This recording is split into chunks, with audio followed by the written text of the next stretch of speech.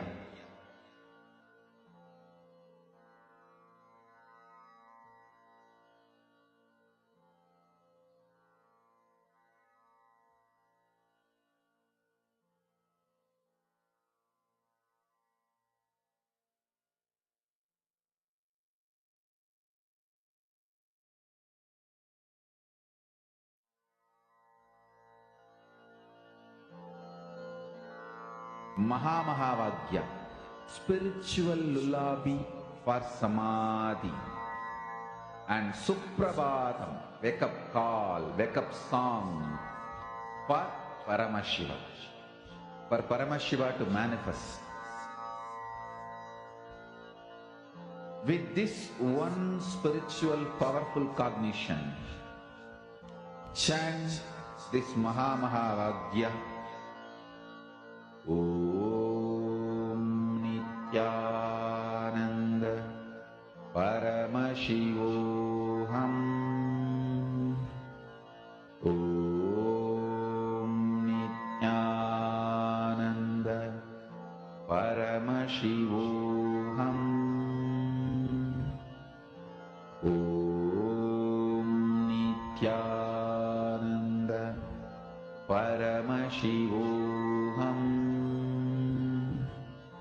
Om Nithyananda Paramashivoham. Om Nithyananda Paramashivoham. Om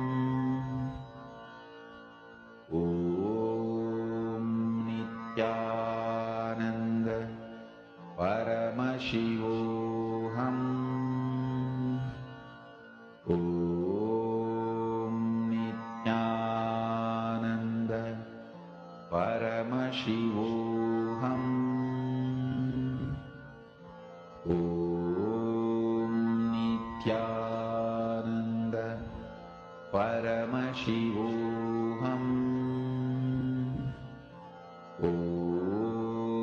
Nithyananda Paramashivoham. Om Nithyananda Paramashivoham. Om Nithyananda Paramashivoham.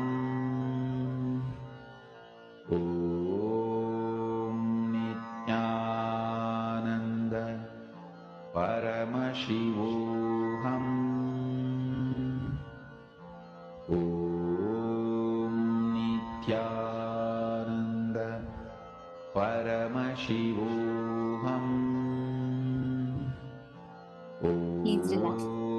I request all the participants to please share.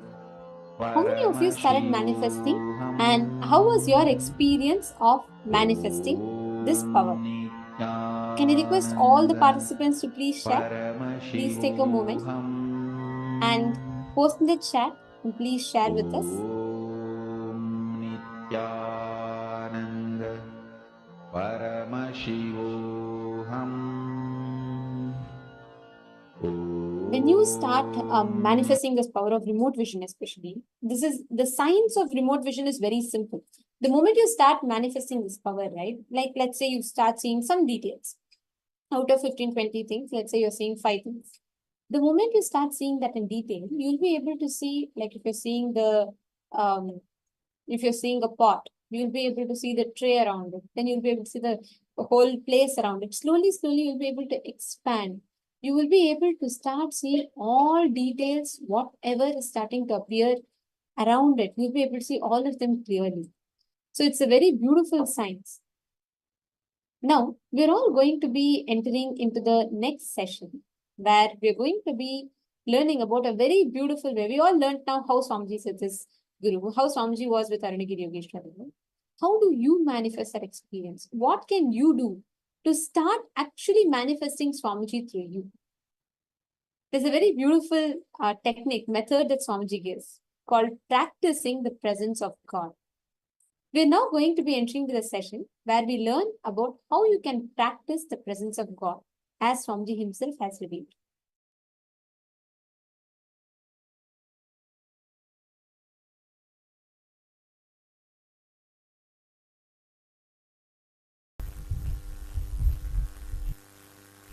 All right. Today I wanted to share a few truths about practicing the presence of God. It's a very beautiful story. You all would have read this story in school. There was a guru and he had 10 disciples. There was one chief disciple, very brilliant and highly spiritual. So naturally, Guru was giving attention to that disciple more. So the jealous started among other disciples. So all the other disciples wanted to defame, abuse, disrespect this chief disciple who was getting too much of master's attention. Somehow they wanted to move him out of master's attention. Master also observed. He observes everything, even though you think he sits with closed eyes.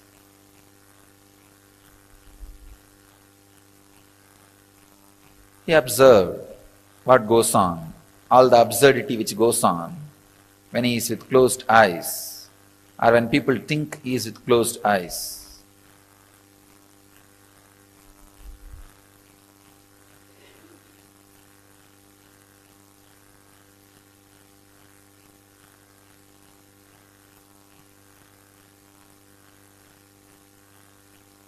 One day he wanted to tell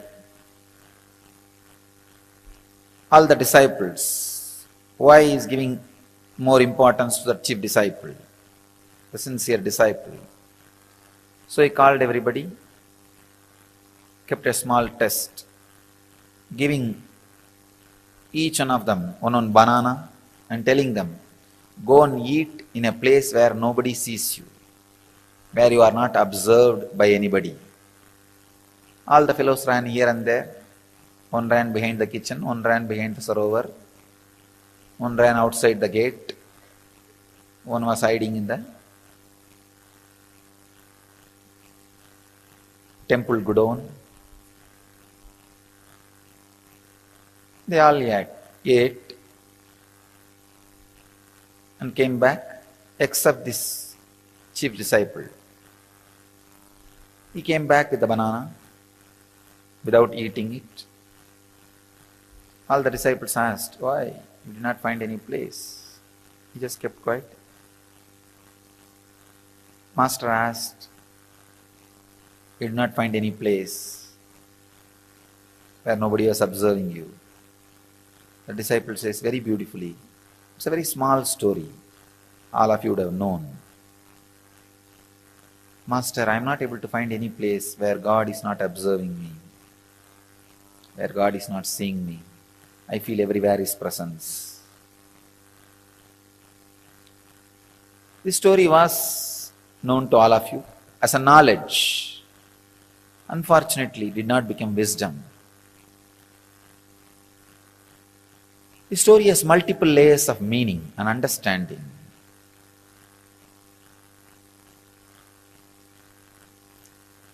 First thing, there is no shortcut for spirituality. There is no shortcut for enlightenment. There is no technique for enlightenment. Technique means shortcut. There is no shortcut.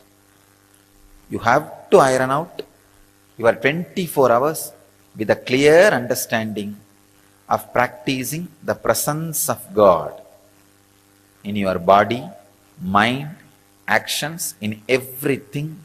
The clear, intense awareness has to be imbibed.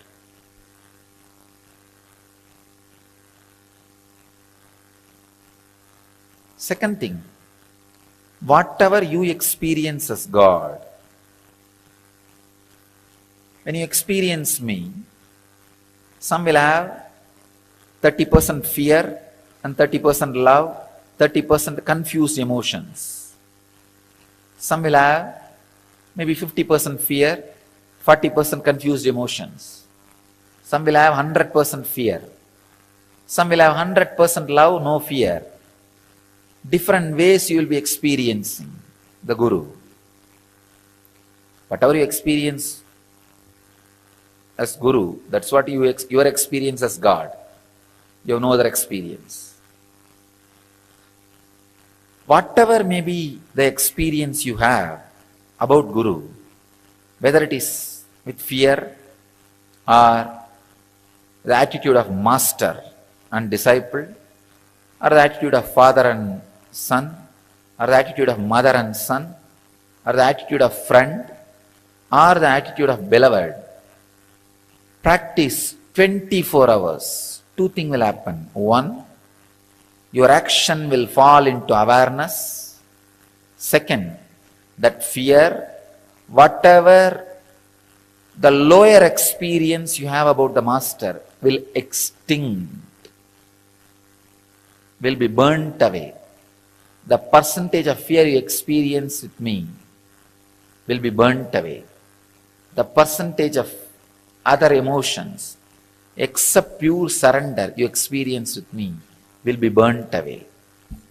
These two things is possible only by practicing intensely the presence of Guru, practicing the presence of the Master. When you sit in your office, think, this place is owned by Swamiji. How Swamiji will maintain this office? When you sit and talk to people, if Swamiji is here physically, how will I talk? When you do Guru Puja, when I am here physically, just remember, if he is sitting with open eyes, how I will do?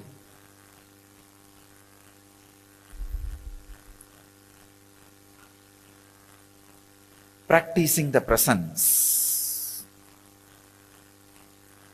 is the only way. Is the only way. Only way. Your arrogant, egoistic logic can go on justifying. No, there is some other technique. Or you can go on postponing with it. That is what I call hypocritic loopholes. The air hole, air bubble in the copper wire will not allow the copper wire to be a conductor. Electricity will never flow. Same way, the hypocrisy between the relationship, when you practice my presence, the hypocrisy you handle, you have it, it's like air bubble, will not allow the Guru-disciple relationship to happen, will never, the presence will permeate, penetrate you. Practicing the presence with tremendous respect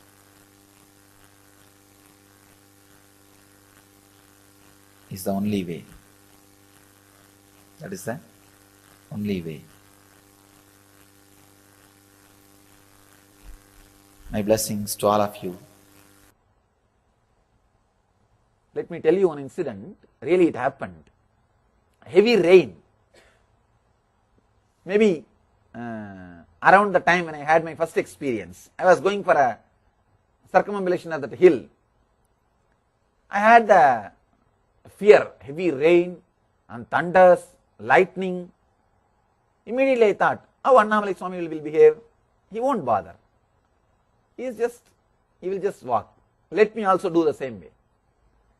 And I was walking through the traditional crematorium, where people are cremated in India, cremated and buried.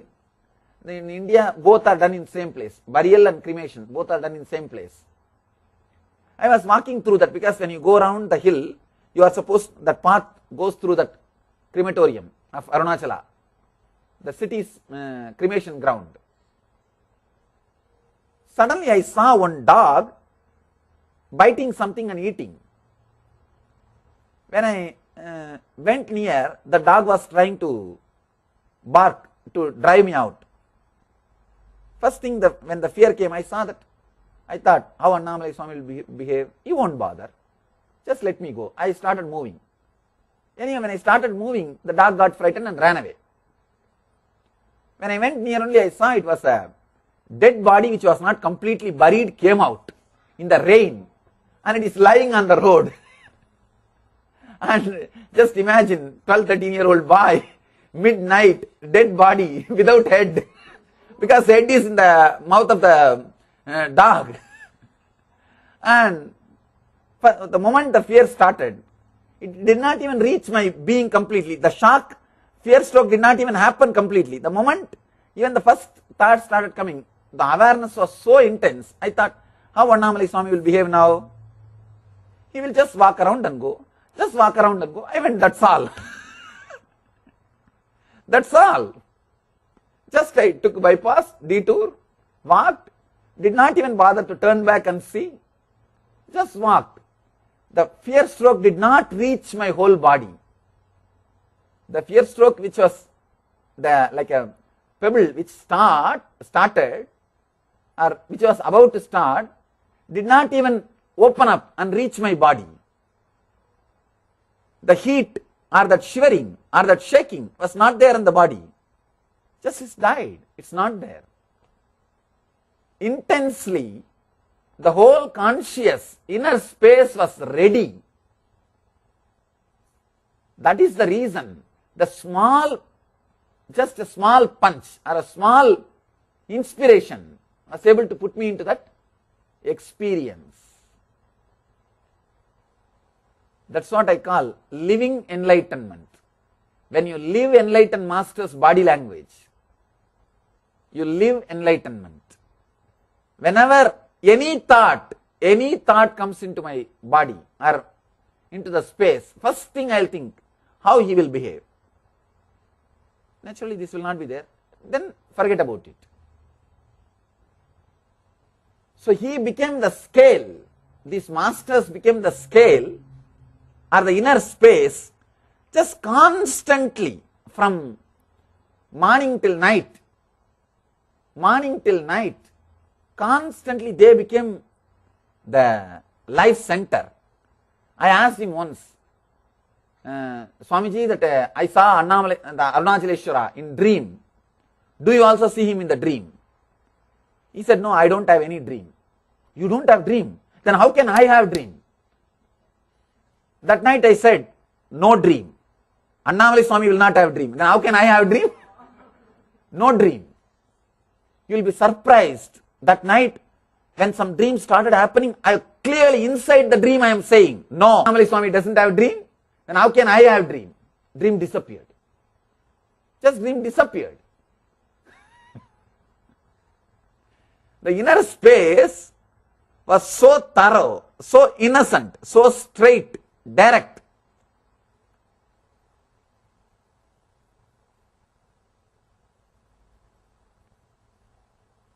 It just happened. It just happened. Even if I feel cold or anything, I'll remember how he will behave. He doesn't bother, he won't bother. Then don't bother, over. There was no further questions, arguments inside.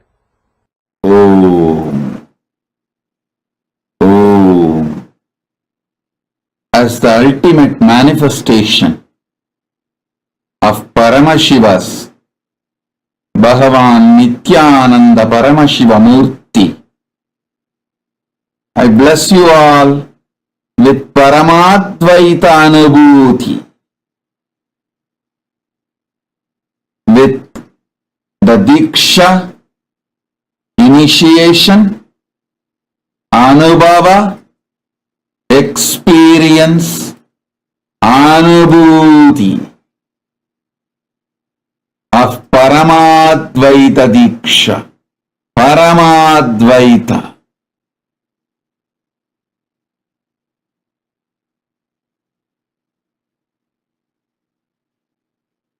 All of you will manifest all the Ananta Kalyana Gunas.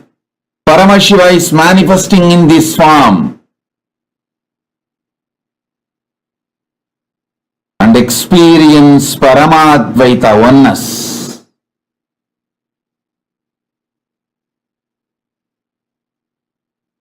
Listen.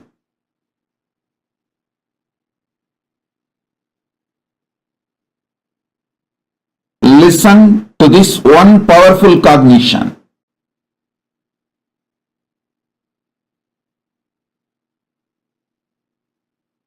What made me successful? When my gurus tell me something,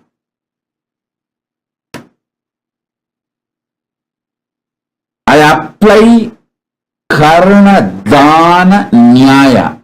Listen, in Vedantic literature, in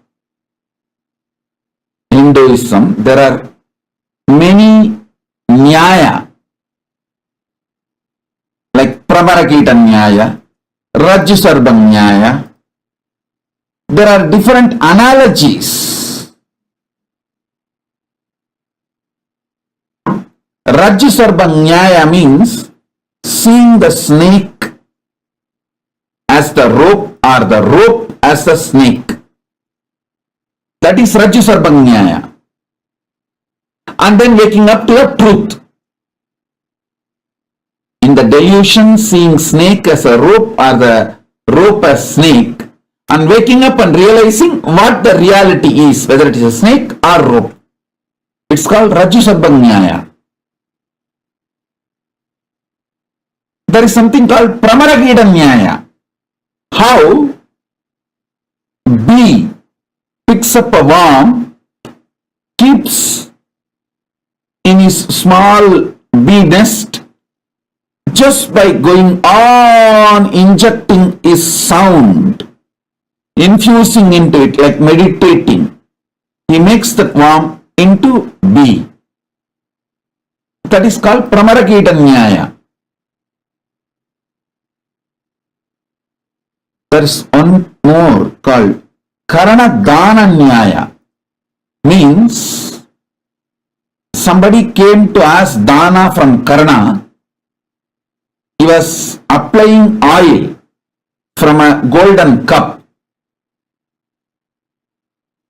Before his logic can come up and measure how much we should give him, what is his qualification, should we give gold or should we give just silver, before the mind comes to play the destructive game, he just picked up the oil cup with the left hand and gave it away. Karana Dhananyaya, it is called. I always did Karana Dhananyaya with my Guru work. Before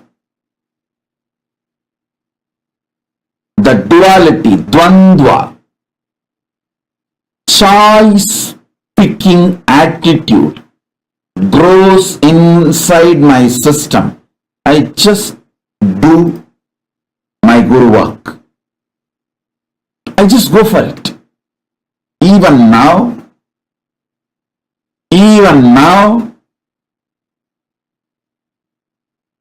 people who live around me, they can get to see this fun. They will come and ask, Swamiji, today, are you going to wash your hair? Before the mind starts choosing. Of course, I don't have mind, that is different. Mine is different space. Before yes, no, I'll just pour the water on the head and say, come on, we should have a head bath. Head need to be cleaned, hair need to be cleaned. Same way, neem juice. Today should you take neem juice? Today should you take aritaki?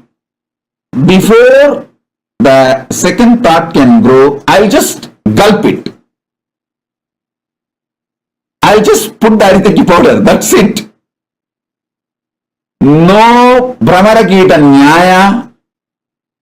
no Rajyasarbanyaya, only Karana Dana Nyaya. With Guru, no other negotiation. See, the Pramarakita Nyaya means getting the getting the Guru walk. Does he have any vested interest, or am I qualified for it? I am so angry with myself. I am so angry with Guru. I am so angry with life. How can I complete? When will I complete all this? When can I make decision?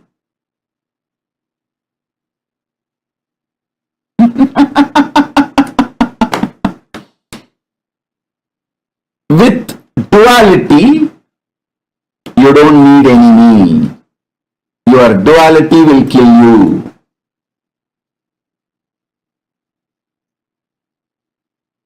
Same way with Rajyasarbanyaya. mistaking rope as a snake. Rope is actually your protection, security. You can use it to drive the snakes out. If you take the rope and just whirl it around in the wind, that sound rope, the snakes will disappear. And even if you beat the rope on the ground, with that sound, the snakes will disappear. But unfortunately, due to your delusion, you start seeing rope as a snake and a real snake as a rope, and you try to hold.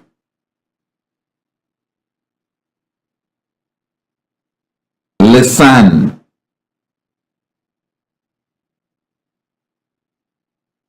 I've seen many people telling me, Swamiji, you are my life. The next sentence they will tell, I am so angry with my life.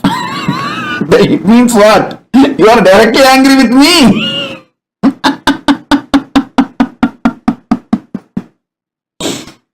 This is what I call Rajju Sarvanyaya.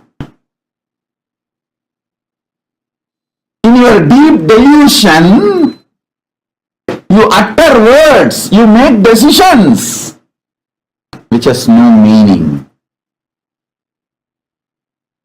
Rajju Sarvanyaya or Pramarakita Nyaya is enough to destroy you.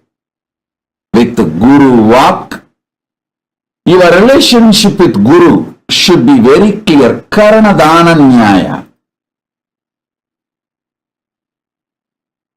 There are many Nyayas.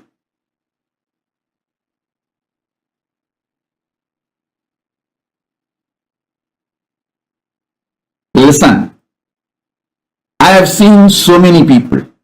They will have such intimate relationship with my Atma Murti. Whole day they will pray, do puja and say, my life is for you, I am you, you are me, and all Paramadvaita conversations will go on. But when I actually appear and ask, start talking, the whole negotiation table will turn, will change. The whole relationship will become different. Understand? Rajju Sarva Nyaya, Pramarakita Nyaya.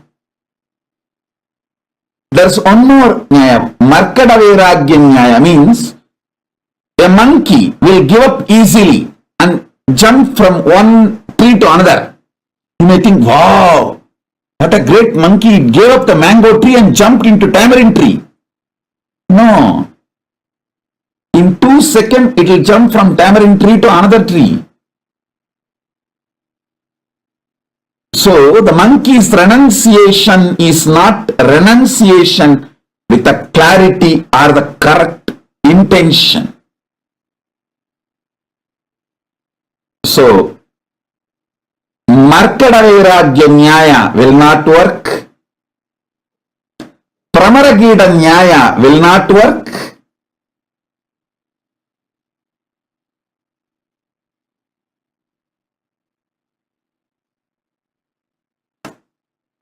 With Guru, only Karanadana Nyaya works, because I have always seen whenever my gurus tell me something, or even when I smell, they expect me to do something, I just do it.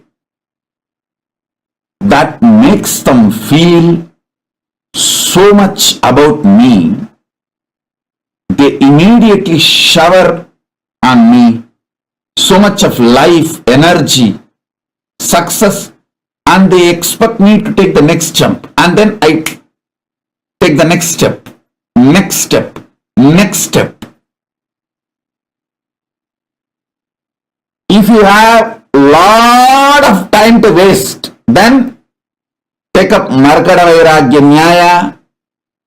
Markada Vairagya Nyaya means that monkey's renunciation.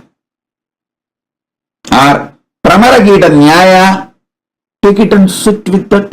Oh, my Guru told me, what should I do? If I move my right hand, left knee may pain. If I move my left leg, right knee may pain. I don't know, there may be thorns on the way. My chappal is not that strong. Maybe should I get a shoe before learning to walk? Pramarakita Nyaya, Markata Vairagya Nyaya, Rajju Sarbang Nyaya, all these are dangerous. All these are dangerous. When you relate with Guru, Karanadana Nyaya. Even if I feel my Gurus expect me to do this, I'll just make it happen. I'll just first do it, finish it, get myself into it. Like sometimes people who take care of me, they come and tell me, I may be sitting, seeing my everyday administration or messages, responding. When they come and tell me, Swamiji, today you should wash your hair. Should you or should we postpone? Wait. Before I answer them, I'll just pick up the water tumbler next to me and I pour it on my head and say, okay, I'm already wet. Let's do the hair wash. Same way, neem juice or the aritaki, any of it. Karana Dana Nyaya.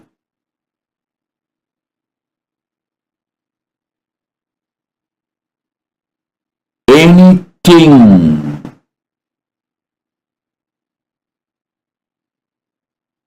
I am supposed to do,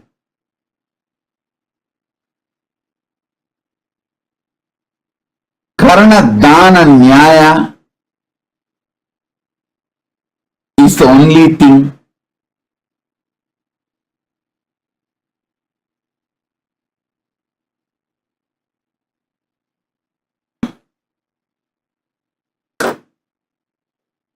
Before second thought grows, do it. Every time you behave ferociously with your patterns and break, you manifest at least one power of Paramashiva. Listen.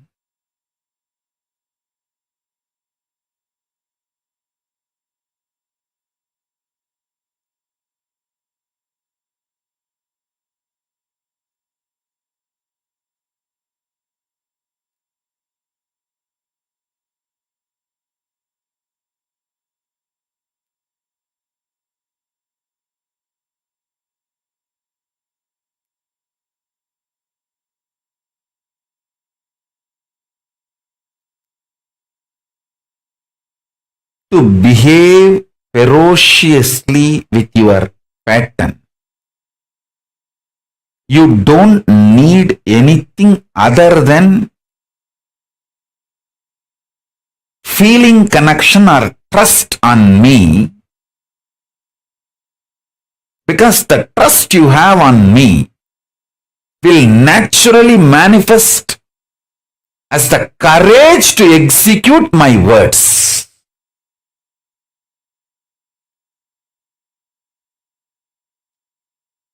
That is the way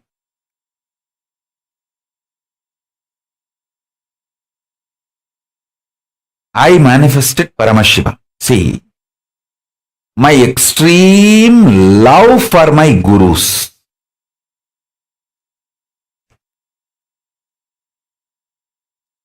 my extreme love for my Gurus,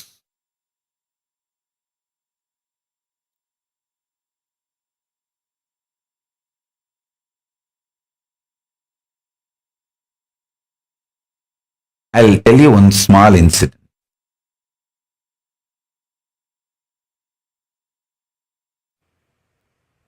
One day, I took lunch for Arunagiri Yogeshwara. He ate. And after eating, I was sitting next to him. I used to be so attached to him. I picked up his left hand. In his left hand, the little finger used to have a long nail. Many fingers had a long nail. I picked up his little finger, and through that fingernail, I was cleaning my teeth. And he is such a sweet person.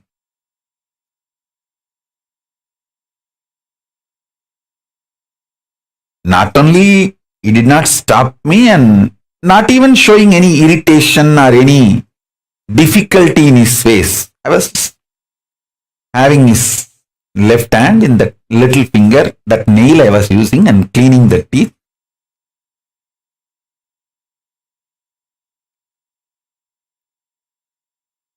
He was talking something about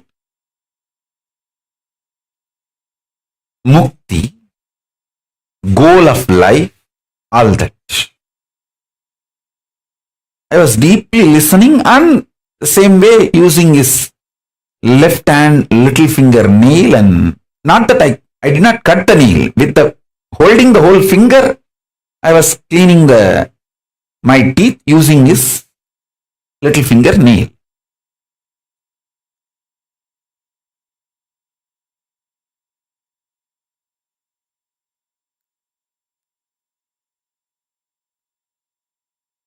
I'll try to exactly repeat the whole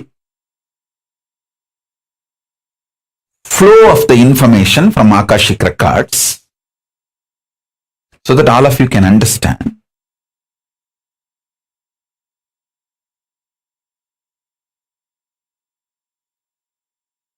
He asked me, what you understand as mukti, liberation.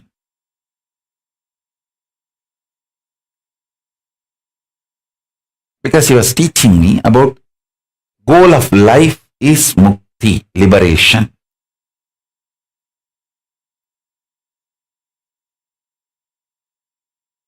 I told him that I should become one with Arunachaleshwara. Arunachala is the word I know as the ultimate. So I told him that I should become one with Arunachala. He said, okay, after that, what do you think should be your goal? I don't know what far he was leading me into the conversation. Maybe he was making me spell out more and more words, giving me clarity.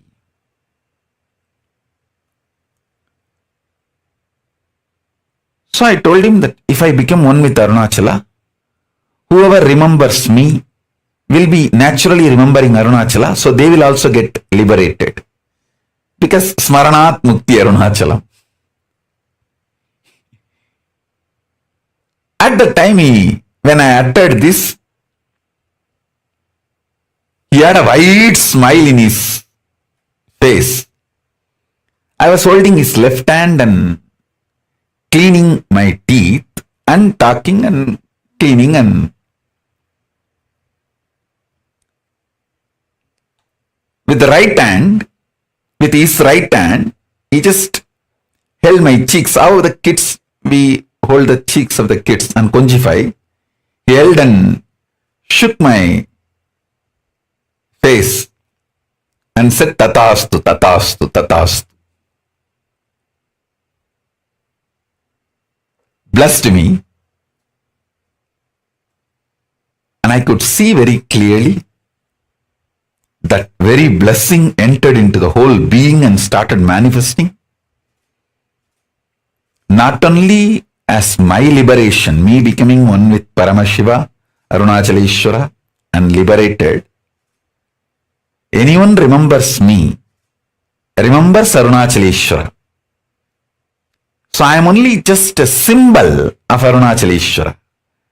I am just one stone of Arunachala hill, that's all. Or one small tree. We should not even say small tree. Anything in Arunachala is great. uncomparable. One tree or one small, so I should not use the word small. A stone or a tree or sand, dust of Arunachala. That's all.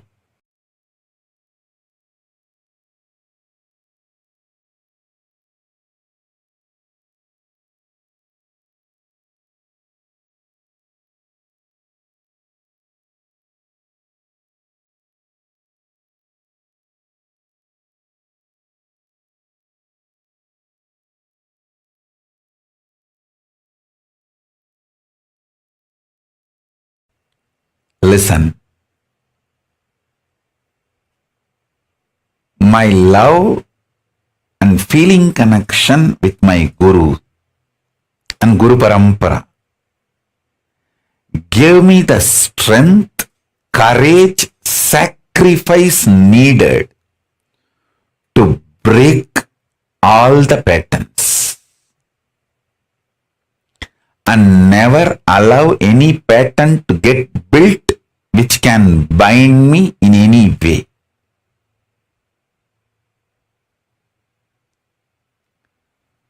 Guru Bhakti as a direct utility value. I tell you, I have seen thousands of cases. The moment they lose their Guru Bhakti, all the great ferociousness, powerfulness they had and broken their compulsive reactionary patterns, that whole strength they lose when they lose Guru Bhakti and fall back into the patterns, and even voluntarily they attract the patterns and say, wow, so many years I did not eat onion, green chili, garlic because of this fellow. Let me go and eat even meat. Okay, go and eat meat. Who is the loser? Not me. I tell you, when you gain Guru Bhakti, it is not just Guru Bhakti. Millions of good things comes to you along with Guru Bhakti. Same way, when you lose Guru Bhakti, millions of things go away from you. Millions of good things go away from you along with Guru Bhakti.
presence of God. This is such an amazing gift, amazing revelation from Swamiji. How you can, everywhere you are, wherever you are, whatever you are doing, constantly practicing the presence of God. Simple thing. If you just start doing, if you just start asking yourself, how Swamiji respond to this situation? If Swamiji is doing it, how will Swamiji do it? If you start constantly aligning, if you just start, even if you just start acting like it, you will start manifesting it. Swamiji tells very beautifully, even mechanically, initially you may not believe, your self-taught will ask you, hey, how can you be God? You can't handle your wife. How can you be God? How can you handle the whole world? Your mind will give all such doubts. It will ask you all these questions. But at that time, whenever you have the effects, whenever you start having doubts in you, you start mechanically just declaring. You don't even need to believe it. It's okay. Believing is secondary. Even if you mechanically declaring, that will become a reality for you. When you constantly just tell yourself that I am Swami. Swamiji has told me I am in oneness with him. I am Paramashiva. That means I am Paramashiva. When you start just mechanically declaring it, you will see so much to start. So many qualities, the Ananta Kalyana Gunas of Swami start manifesting through you. It is just a simple decision. You start telling yourself. If you just start asking every action of yours, if you sharing on what Swamiji has told, all the Ananta Kalyana Gunas, all the auspicious qualities start manifesting through you. This is what to practice the presence of God. When you start manifesting this aspect, suddenly you will see in various aspects of your life, the way your logic functions. Currently, based on your past experience, your logic would have come to certain conclusions and you will be able to make a certain decisions. Now, the same thing, when you start deciding, when you start making decisions, taking decisions based on these powerful cognitions, that becomes your very experience. Ma Purushananda has posted that she loved this session so much.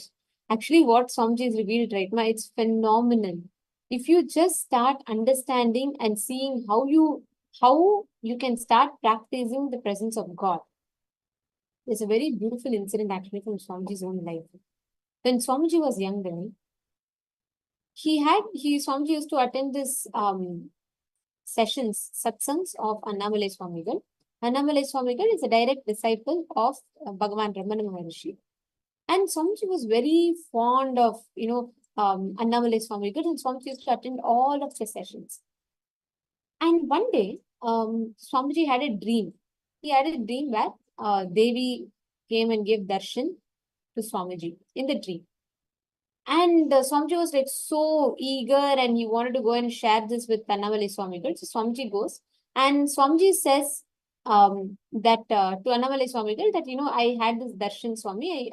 I had the darshan of Devi and she came in my dream. Then Annamalai Swamigal said, all right, and he was listening. Then Swamiji asked Annamalai Swamigal that, do you also have dreams? Do you also see Devi in your dreams? Then Annamalai Swamigal said, I don't even have dreams. Where's the question of seeing Devi? Swamiji, that moment Swamiji said, oh, Annamalai Swamigal doesn't have dreams, then how can I have dreams? See, with Swamiji, it's not just a click or anything. With Swamiji, it's a conscious decision. Swamiji so consciously decided that night when Swamiji was in his sleep, when dream was about to start coming, Swamiji's will, intention, decision was so consciously clear. Even in his dream, Swamiji said, hey, if Annamalai Swamigal doesn't have dreams, I cannot have dreams, so stop the dream. That very moment, that dream stopped, and that was the last ever attempt of any dream for Swamiji.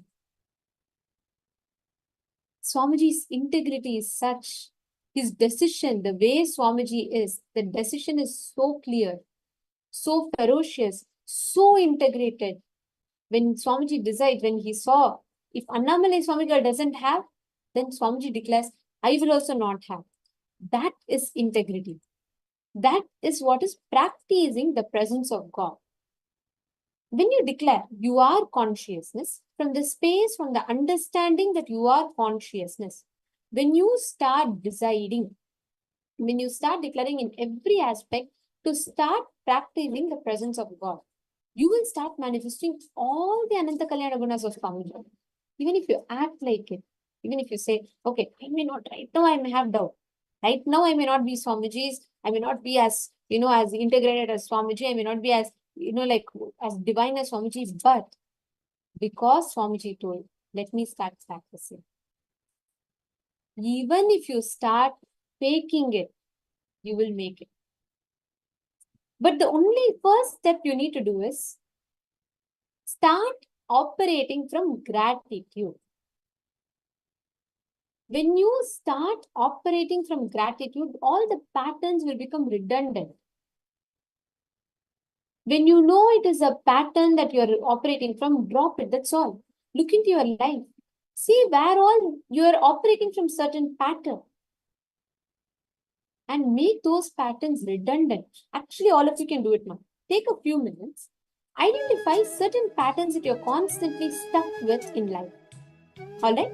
Identify them. It could be like laziness, postponing, or sometimes you may not make a certain decision in some certain way. Write it down. Write down all the patterns which is continuously influencing your life. Right? It at least start with 5 or 6. Then you can do this process later on and you'll be able to do the rest of the patterns. Just 5 or 6, please pen down.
Now, in the next step of the process, I request all of you to pen down, write down the 5 patterns that you draw.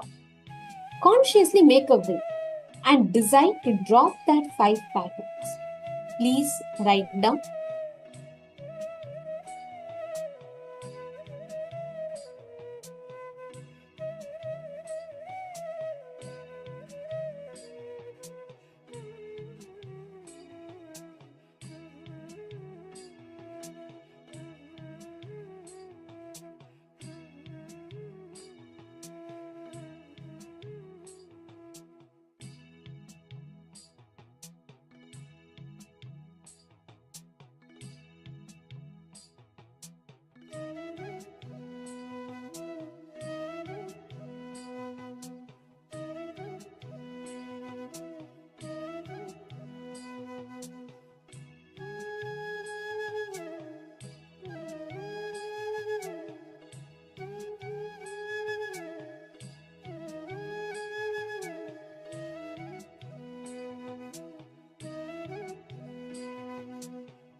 Nithyananda. Hope all of you have finished writing.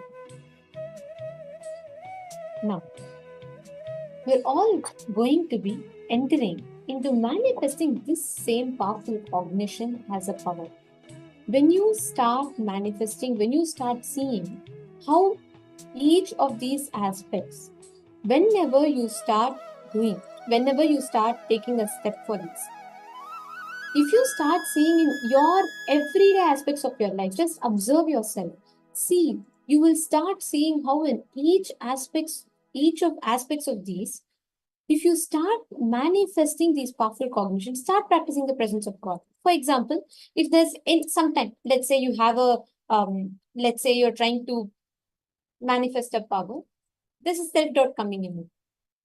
Your pattern is saying, no, it's not going to be possible. You have tried over the last 10 days, last 20 days, maybe you are not having breakthrough in this power. How will you manifest it? What should your response be? Tell yourself, if Swamiji was in my situation, what will Swamiji do? Will he become powerless? No. Will he feel that, will Swamiji ever give up? No. Then no question of giving up, continue to manifest. Every aspect, every decision in your life, just start asking yourself, start practicing the presence of God in your life. You will see so many aspects inside you that powerlessness will simply leave you. Just start practicing the presence of God. Just start asking yourself, how will Swamiji respond if Swamiji was in my situation? Will Swamiji ever become powerless? No. Of course, there's no question of powerlessness with Swamiji. Will Swamiji ever give up? No. Then I will also not give up. From that space, decide to manifest powers. We're not going to be manifesting the power to view any object at a place. So basically, let's say you're working, let's say now Manjana Vijnana Priya, for example, let's say you're scanning and identifying an object of Mahapurushananda's, right? We're not going to be manifesting a power where, for example, if I ask you, Manjana Vijnana Priya, let's say I ask you, can you scan and identify where I have kept my puja kit? You are going to be able to scan and describe the exact place in which that object is kept. Maybe where my Atmalinga is kept, or where I have kept any other object of mine. You will be able to scan and identify each of that exact details of the object where it is kept. Are all of you understanding? Like for example, if you call your friend, you can ask your friend to give you one object. They can give any object. They can tell, can you scan where I have kept my pen? Can you scan where I have kept my purse? You are going to scan and identify the color of the purse, the details of that purse, where is it kept, what is in it, everything you'll be able to scan and tell. The best part with this is, right, you can start scanning small details of it. Like you may not actually need to see the complete details. Just simple. Start with color maybe. Start with one or two aspects of it. When you start scanning more and more, you will be able to see further details of the object that you're trying to scan. Are all of you understanding? So scan and start sharing all the details that you are seeing to your friends. Call a partner, explain to them, and start sharing what you are scanning. Please start. Om Nithyananda Paramashivoham Om Nithyananda Paramashivoham Om Nithyananda Paramashivoham Om Nithyananda Paramashivoham Om Nithyananda Paramashivoham Om Nithyananda Paramashivoham Om Nithyananda Paramashivoham Om